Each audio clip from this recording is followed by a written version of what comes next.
Welcome to Injili Media. नाज़रीन, आज हम बाइबल मुक़द्दस के हवालों से मुताला करेंगे कि बाप होने का मतलब क्या है। बाप होने का मतलब ये है कि आप अपने खानदान की तमाम ज़रूरियात पूरी करें या ज़रूरियात पूरी करने की कोशिश करें। यानी कि एक बाप होने का मतलब ये है कि आप घर के प्रोवाइडर हैं।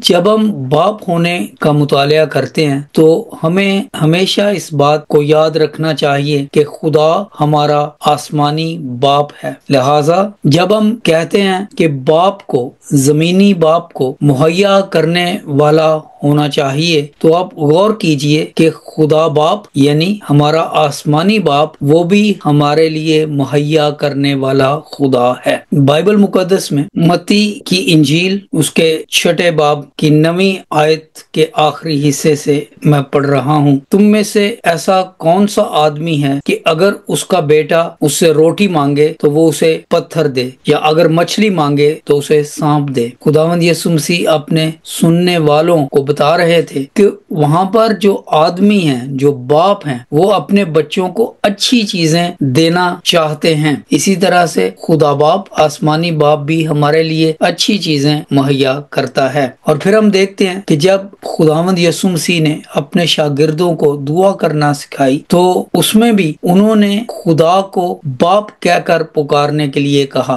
मत्ती 6 बाब की 9वीं आयत से 14वीं आयत तक। और वहाँ पर हमें सिखाया गया है कि जब हम खुदा से कुछ मांगते हैं तो उससे बाप कहकर पुकारे, यानी आए हमारे बाप तू जो आसमान पर है, आए हमारे बाप, क्योंकि हम उससे कुछ मांग रहे हैं। यानी दुआ का मकसद ये है कि हम मांगे और खुदा हमें वो चीज मुहैया करेगा। बाप उसी लिहाज से जिस्मानी तौर पर मुहैया करने वाली वो हस्ती हैं जो अपने खानदान के लिए सब कुछ जो उससे बन पड़ता है जायज तरीके से मुहैया करने की कोशिश करता है। जब तक आदमी काम कर सकता है वो अपने खानदान के लिए उनकी जरूरियात मुहैया करता रहता है, लेकिन जब वो काम करने के या कमाने के काबिल नहीं रहता तो वो घर बैठ जाता है। उसके बाद उसका घर में मौजूद होना एक बहुत बड़ी बरकत होती है। इसलिए क्योंकि खानदान के लोग जो भी हैं, जिस मंजिल तक भी पहुंचे हैं, ये उसकी काविशों का नतीजा होता है। और फिर ये बात कि जब बाइबल मुकद्दस के मुताबिक हमारे बुजुर्गों अंबिया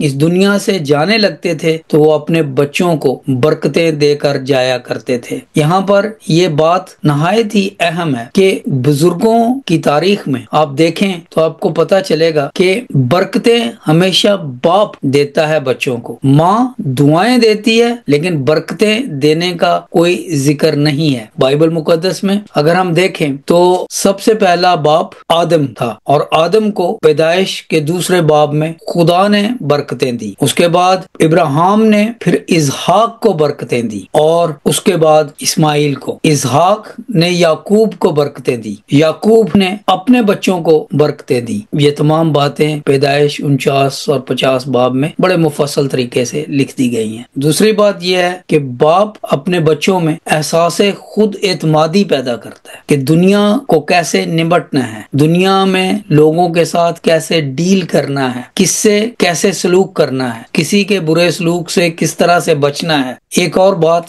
जो बताना जरूरी है, बाप अपने बच्चों के लिए एक बहुत बड़ा रोल मॉडल होता है। यानी बाप जो कर रहा होता है बच्चे उसे देखते हैं और उसके बाद वही करने की कोशिश करते हैं। ये नहायत ही आम मुशाहिदा है कि जैसे बाप गुफ्तगू करता है, जैसे बाप लोगों को ट्रीट करता है, या जिस तरह से बाप चलता है, ड्रेस पहनता है, जो भी करता है बच्चा वो करने की कोशिश करेगा। अब अगर आप इसको सोचें तो ये कितनी बड़ी जिम्मेदारी है बाप पर कि वो कोई ऐसा काम ना करे जिसको देखकर उसके बच्चे उसकी कॉपी करें और फिर वो किसी मुसीबत में फंस जाएं। इसीलिए आपने देखा होगा कि बिजनेसमैनों के बच्चे अमूमन बिजनेसमैन बनते हैं, उस्तादों के बच्चे टीचिंग के प्रोफेशन में जाते हैं, वगैरह वगैरह, क्योंकि बाप की मिसाल बच्चों के लिए नहायत ही اہم اور قابل تقلید ہوتی ہے۔ باپ کو چاہیے کہ وہ اپنے بچوں کو وقت دے۔ جب باپ اپنے بچوں کو وقت دے گا تو بچے اس کے ساتھ وقت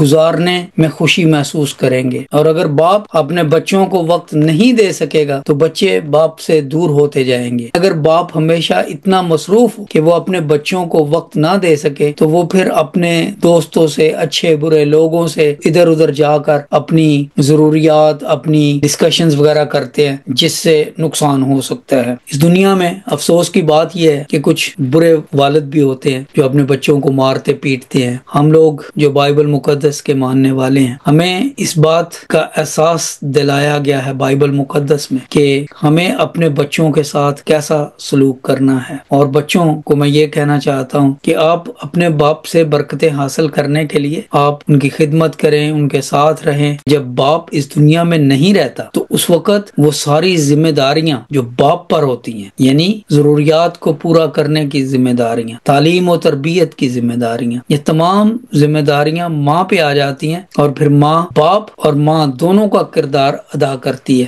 جب تک ماں باپ زندہ ہیں آپ ان کی عزت کریں اور ان کے ساتھ جہاں تک ہو سکتا ہے محبت کا سلوک کریں، کیونکہ یہ وہ قیمتی لوگ ہیں جب چلے جاتے ہیں تو اس کے بعد سب کو یاد آتا ہے۔ ان کے جیتے جی ان کی خدمت کریں، جو کچھ بھی آپ کر سکتے ہیں آپ ان کے لیے کریں، اس لیے کیونکہ والدین اور خاص طور پر والد آپ کا بہت بڑا انویسٹر ہے۔ اس کی زندگی میں جو کچھ ہوتا ہے اس کے پاس، وہ ساری دولت، وہ ساری صلاحیتیں، وہ سارا ساز و سامان، جو کچھ بھی اس کے پاس ہوتا ہے وہ اپنے بچوں میں انویسٹ کر دیتا ہے۔ اور اکثر میں نے سنا ہے لوگوں کو کہتے ہوئے کہ میں پوری عمر کیا کرتا رہا ہوں۔ انہیں کم از کم اس بات کا احساس ہونا چاہیے کہ اگر میں نے کوئی فیکٹری نہیں بنائی، اگر میں نے کوئی بڑا کام نہیں کیا، اگر میں عمارتیں نہیں بنا سکا، تو میں نے اپنے بچے پالے ہیں اور ان کو ایک اچھا شہری بنایا ہے، اچھا مسیحی بنایا ہے۔ اور بچوں کو میں یہ کہنا چاہتا ہوں کہ والدین کا جب تک سایہ ہے آپ اس سائے میں سکون سے رہیں، ان کی خدمت کریں، کیونکہ کوئی پتہ نہیں ہوتا کہ کب یہ سایہ اٹھ جائے اور اس کے بعد دنیا بڑی تاریک اور بے رحم نظر آنا شروع ہو جاتی ہے۔ Thanks for watching.